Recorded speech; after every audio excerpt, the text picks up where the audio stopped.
So Sarah, I'm going to start with you. The first C we're going to talk about is communication. So what communication skills do you use as a school counselor?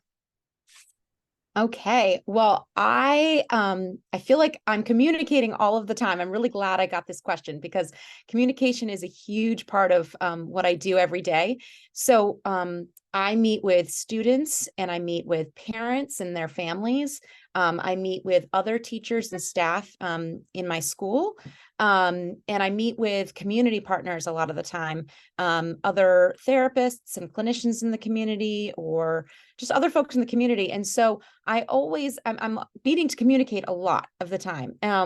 And so that can look like verbal communication. So when I'm meeting with students, we often sit face to face and we talk things out. Or when I'm meeting with a parent or talking on the phone or on a Zoom. But there's also a lot of written communication, a lot of emails that happen between me and staff or myself and students.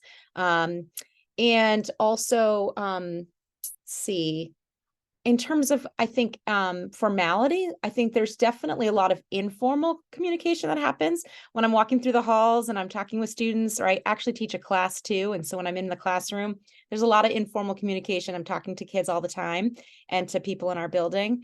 And there's also formal communication when I need to write a letter to the community or to staff members or to parents, sort of explaining what we're doing or what a program is. Then that is when I would use more formal communication in my letter writing. But I think it's a part of everything that I do, and I've definitely gotten better over it at over the years. And I think there's always room to grow.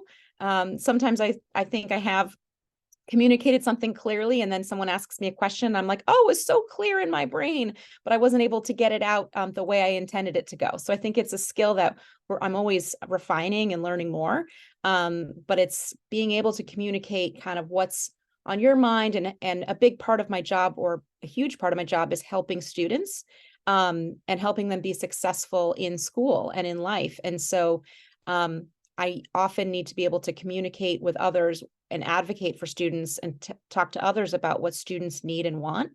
So communication is definitely a huge piece of what I do as a school counselor.